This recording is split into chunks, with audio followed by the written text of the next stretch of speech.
Bonjour. Avant de travailler sur les objets connectés, il est bon de faire un petit rappel historique et sur ce qu'est un objet connecté, sur ce que sont les objets connectés. Alors, les objets connectés ont tous en commun la connexion, donc une connexion Wi-Fi ou une connexion Ethernet. Ils sont tous reliés entre eux. Vous avez pu voir la définition qui est sur le tableau, donc ils sont tous reliés par des dispositifs mobiles, sans fil ou même avec des fils, le cas échéant. Ils permettent tous de récupérer un certain nombre de données et de les analyser éventuellement. Hein. On peut alors parler éventuellement de big data parce que ces différents objets contribuent à engranger un certain nombre de données. Voilà pour notre définition. Alors, les objets connectés sont tous donc en connexion avec différents protocoles. Le protocole que vous utilisez énormément, enfin la connexion que vous utilisez tous, c'est la connexion Ethernet avec le câble RJ45. On utilise également beaucoup la connexion Wi-Fi. Et puis sur les téléphones, on peut utiliser par exemple le Bluetooth ou le RFID. Le RFID, les Parisiens l'utilisent pratiquement tous les jours puisque c'est la petite puce qui est sur toutes les cartes Navigo.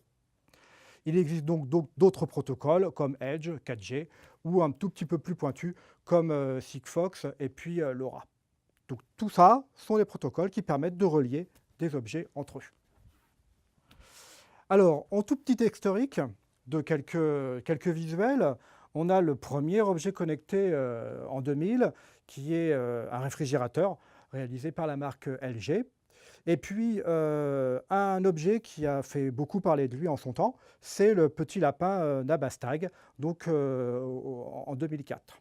Dans les différents objets connectés présentés ici, il y a également le drone. Et puis, de manière plus anecdotique, il y a la fourchette connectée qui vous permettra, si vous en portez l'acquisition, de mesurer le nombre de calories mangées à chaque repas, ce qui peut être très intéressant, peut-être, éventuellement. Au-delà de tout ça, les objets connectés vont remplir l'ensemble de votre vie, notamment en sport, en santé, dans la surveillance, dans les transports, dans votre maison, mais aussi à une échelle beaucoup plus grande au niveau de votre ville. L'usage courant aujourd'hui fait qu'on l'utilise très souvent en sport, avec notamment les bracelets que l'on peut acheter dans les grandes surfaces de sport, mais également, pourquoi pas, s'acheter une raquette de tennis connectée qui vous permettra de connaître votre rapidité de frappe et la vitesse de votre balle. Les objets connectés, vous pouvez l'utiliser aujourd'hui pour de multiples usages.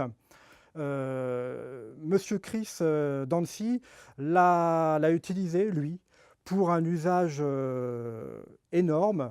Donc il a décidé un jour de rendre sa vie entièrement connectée. Donc vous pouvez voir un article sur ce monsieur, sur rue 89. C'est un article très intéressant et on s'aperçoit que lorsque l'ensemble de notre vie est connecté, ça peut influencer également notre manière d'être, tout simplement. Par exemple, lui était une personne relativement forte. En utilisant justement des fourchettes connectées et différents objets connectés qui lui permettaient de savoir quel nombre de calories il pouvait ingurgiter par jour, il a réussi à suivre un régime et donc à maigrir relativement beaucoup.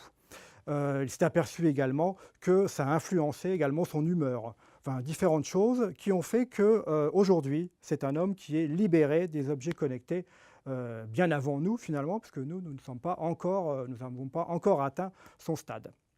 Donc nous, par rapport à M. Chris Dancy, nous allons réaliser des objets beaucoup plus simples qui vous permettront d'utiliser des capteurs et des actionneurs.